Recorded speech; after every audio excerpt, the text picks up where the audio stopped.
இன்றைக்கி இந்த வீடியோவில் நம்ம வந்துட்டு VLAN பார்க்கலாம். ஸோ இது VLAN பார்க்கணுன்னா ஃபஸ்ட்டு நம்ம LAN என்னென்னு தெரிஞ்சுருக்கணும். ஸோ இது என்னோடய கம்பெனியோட சுவிட்ச்னு வச்சுக்கோம். ஸோ இதில் வந்து HR டிபார்ட்மெண்ட் இருக்குது, ஃபினான்ஸ் இருக்குது, மார்க்கெட்டிங் இருக்குது, டெவலப்பிங் இருக்குது, வேறு டிபார்ட்மெண்ட்ஸ் இருக்குது, திருப்பியும் HR டிபார்ட்மெண்ட் இருக்குது. இப்போ நான் இந்த HR டிபார்ட்மெண்ட்லேருந்து இதுக்கு நான் மெசேஜ் அனுப்பணுன்னா, ஸோ இந்த HR டிபார்ட்மெண்ட்டில் வந்துட்டு 20 பேர் இருக்காங்க. இதில் 20, இதில் 20, இதில் 20, இதில் 20, மொத்தம் 100 பேர். நான் இந்த ஹெச்ஆர்லேருந்து இதுக்கு அனுப்பணுன்னா இது என்ன பண்ணுன்னா எல்லாத்துக்கும் இப்போ நான் இங்கேருந்து இதுக்கு அனுப்புகிறேன். ஸோ இதுக்கு ரிசீவ் ஆகும். இப்போ இது என்ன ஆகும்னா மீதி இருக்க அந்த 99 பேர்த்துக்கும் அந்த ரெக்வஸ்ட் போகும்.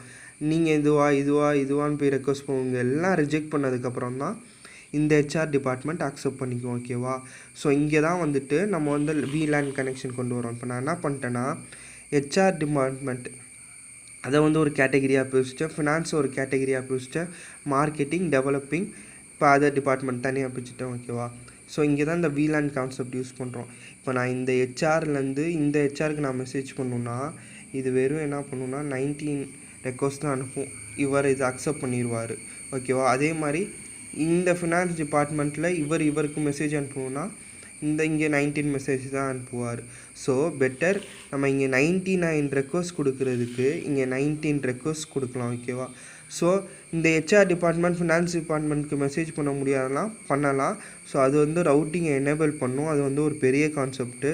அது போக நெக்ஸ்ட் வீடியோவில் பார்க்கலாம். தேங்க்யூ.